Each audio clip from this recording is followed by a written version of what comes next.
You're listening to Now I've Heard Everything, conversations with the icons of our time.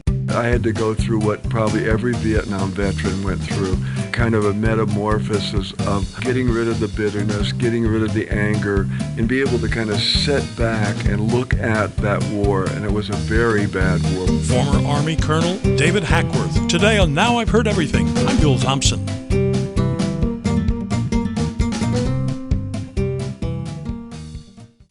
Veterans Day was originally known as Armistice Day, marking the end of World War I on November 11th.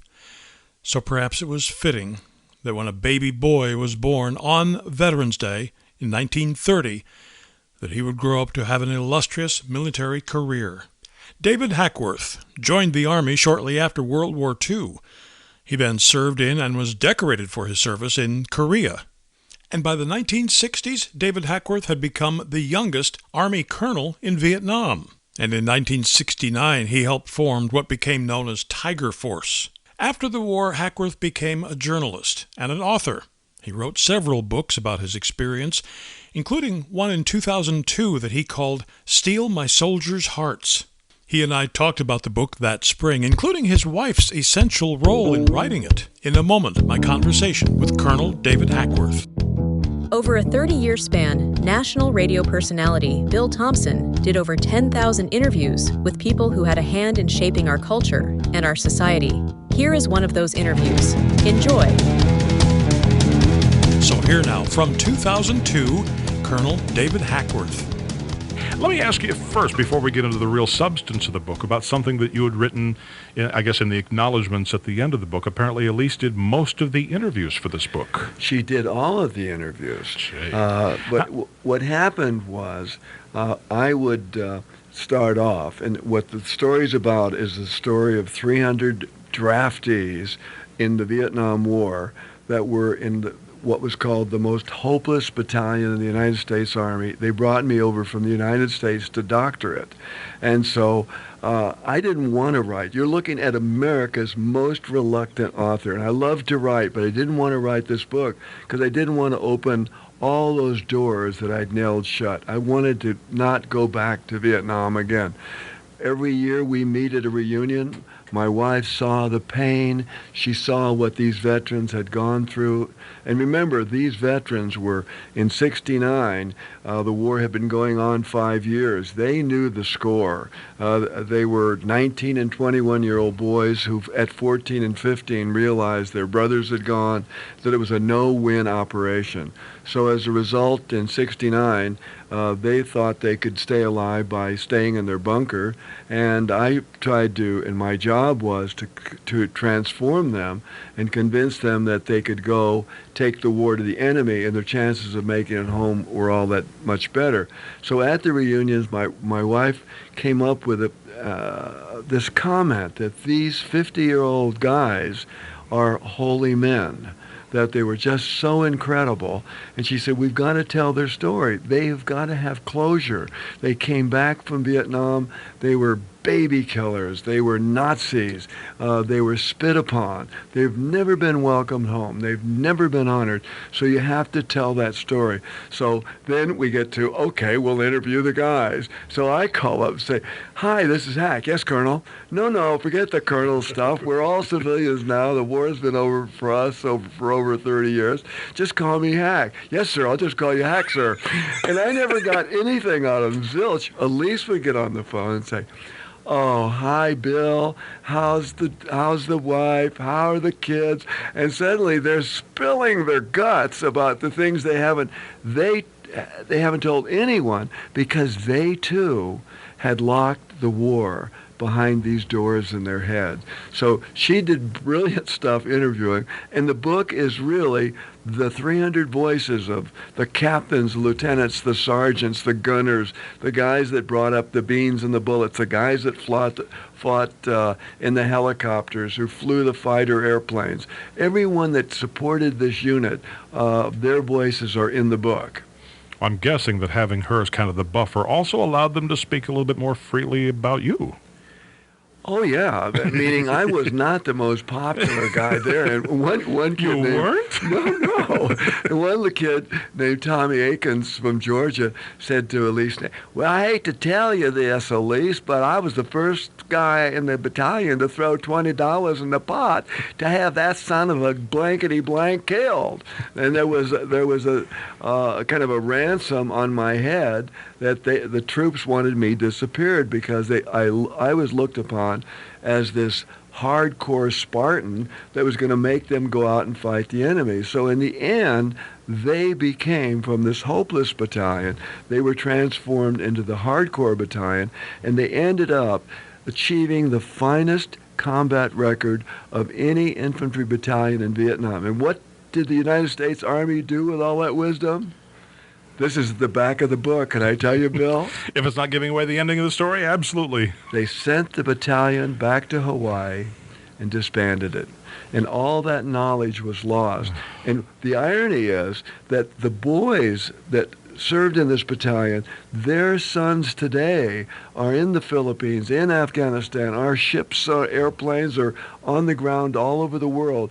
And this book, those lessons learned, which they thought that their war was in vain, will keep their kids alive. So when I look at it, of all the things that I have written in the last, I don't want to tell you how many decades, this is my most important work, my most significant work, because I believe that in this long war that we're now engaged in, which is a war identical to what we were fighting in Vietnam, a war against terrorism, a war against insurgents, will show these young kids that are out there on the firing line how to do it right.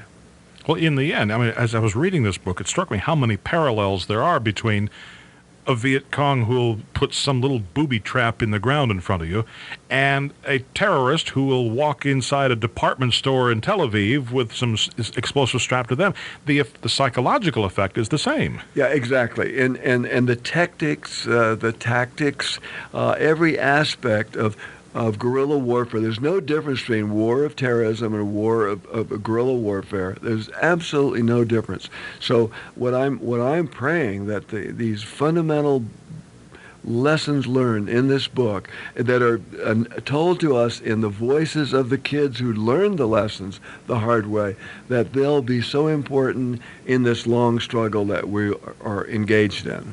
And it occurred to me, as you were saying a moment ago, these guys are alive. Their kids are going to be kept alive because of the very things that made so many of them hate you when you first arrived. And now I see those guys and they say, Hack, or maybe they'll say Colonel Hack, but whatever they say, thank you. And what I'm hoping is our nation will say when they've read this book, because it's just not about the 4th Battalion, 39th Infantry. It's about every veteran, 2.5 million of them that served in Vietnam, the 14 million that served in our armed forces during the Vietnam War, and all of those people who protested. And there's millions of Americans that were very touched by that war. What I'm hoping that all of us will realize that this book says to those veterans, welcome home.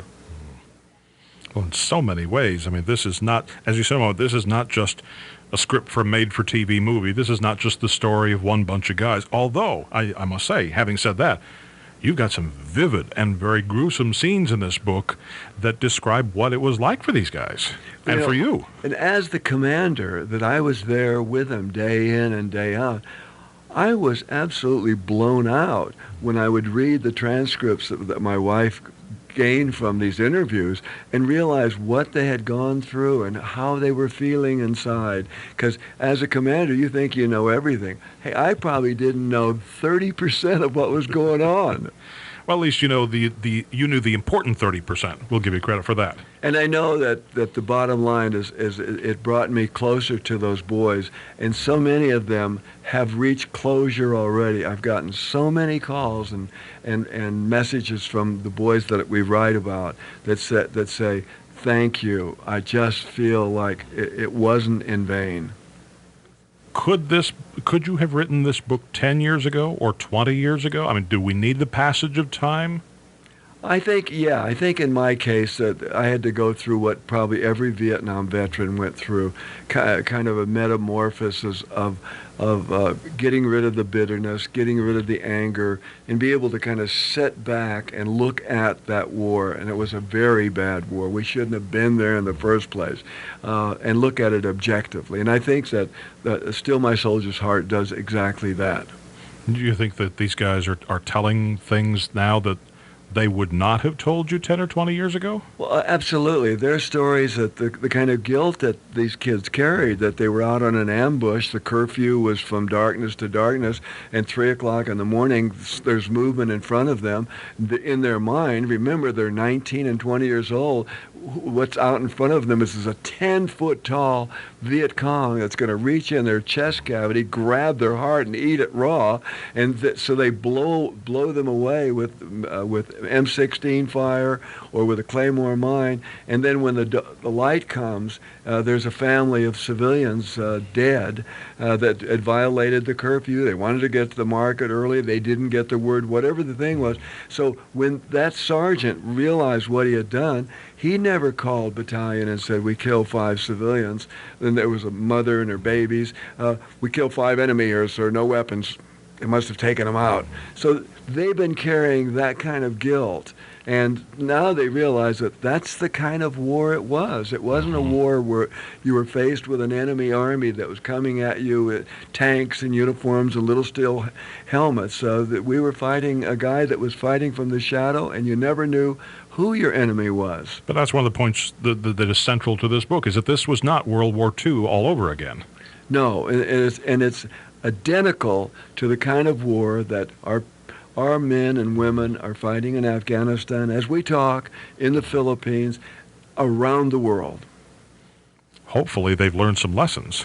Well, what I have said is any general who wants a free copy of this book, just drop me a note and I'll send it to them. And so far I've had one taker. Really? Because it will keep their men, their women that are out there defending our country alive. You learned these things the hard way, didn't you? We sure did. And it was funny that I went into that battalion as a very hardcore individual. And when it was sent back to Hawaii, the battalion was now hardcore, but it made me kind of hopeless. It broke my heart that all those lessons were lost and nothing was learned from that whole Vietnam experience. And it was proven to me as a reporter covering Somalia.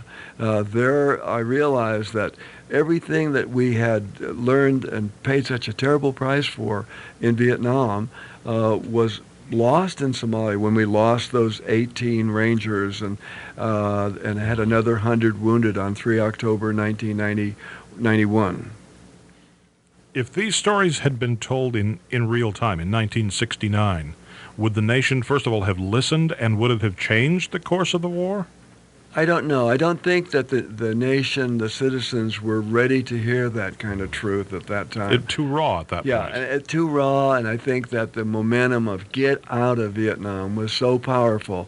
And unfortunately, the citizens of the country, they didn't blame the politicians, the president, the Congress, or they didn't blame the generals. Who they put the blame squarely on was those heroes that fought. And like in the Mekong Delta, the conditions there were mind-boggling. They were in mud, in swamps up to their waist. They lived wet night and day. They were fighting in the most horrendous conditions that an American soldier has ever fought in. How was it you phrased at one point that they couldn't tell Sun Tzu from Sonny and Cher at the Pentagon? Absolutely. And I'm afraid, Bill, today, when I look at operations and that have just recently been concluded in Afghanistan, like Operation Anaconda, it was equal to the biggest disasters of the Vietnam War. And if we'd have just learned the lessons from Vietnam, we wouldn't be repeating those same mistakes. And we had 8 Rangers or Special Operations people killed in that operation. But how is it that people who are, I'm assuming, Vietnam veterans running the Pentagon now, do they have amnesia? Did they not learn anything? Well, it's my take that the top generals of the U.S. military today, and that's the 3-star and above, they are the Vietnam veterans. The chief of staff of the Army, for example, and all his 3 stars. Most of the 2 stars were too young for Vietnam, and they're the ones that commanding the fighting divisions. They suffer as an institution that what all of America, when I find every corporation, every bureaucracy in this land suffers, and it's a terrible disease called CRS, can't remember stuff. You just don't remember what happened yesterday because they're so busy getting to where they're going tomorrow. It tells a story of a battalion that started out bad, and it was considered the worst battalion in the United States Army, and within 6 months, it has the best track record of the United States Army, and it's really savagely hurt the enemy. And if that knowledge had been passed to every U.S. battalion, the end result would have been that we would have had a tactical victory in that country. We'd have never had a strategic victory, meaning we could have whipped Ho Chi Minh's army on the battlefield, but we couldn't beat City Hall because in Saigon, they were so corrupt and so out of touch with the people, they couldn't get the people on their side. And the essence of winning a war of terrorism, a war of insurgency, is the people must be on your side. The hearts and minds? The hearts and minds. Because if the people on your side, they're not supporting the terrorists, they're not providing them with intelligence, with supplies, with their sons and daughters to go do the insurgent work. David Hackworth died in 2005 at age 74. He was buried at Arlington National Cemetery. Now you can get your copy of Steal My Soldiers' Hearts by Colonel David Hackworth by tapping the link in our show notes, by clicking the link in the description below if you're listening to this on YouTube, or by going to our website, heardeverything.com. We may earn an Amazon commission if you make a purchase. HeardEverything.com is where you can also hear my interviews with 2 other illustrious Vietnam veterans, my 1993 interview with the man who inspired the movie We Were Soldiers, General Hal Moore. The 14th of November, my battalion assaulted into the Ia Drang Valley and fought for 3 days and 2 nights against an enemy who was determined to kill us all. And my 1986 interview with the Navy officer whose father also played a critical role in the war, Elmo Zumwalt III. I was in rivers and canals that were so narrow that we couldn't turn a 55-foot boat around in them, and I was in some of those before defoliation and in it afterwards, and the difference was remarkable. The difference of taking fire from a few feet away versus thousands of yards away made a real difference in being able to handle the firefight. And of course, we post new episodes of Now I've Heard Everything every Monday, Wednesday, and Friday, and you can find us everywhere you listen to podcasts. And thank you so much for listening. Next time on Now I've Heard Everything, she was one of the founding members of one of the greatest girl groups in Motown history. My 1990 conversation with former Supreme Mary Wilson. People have said, how does it feel not to be as successful as Diana Ross? My answer to them is, what makes you think I'm not successful? I am really successful as a human being. To me, that's the only important question and answer. That's next time on Now I've Heard Everything. I'm Bill Thompson.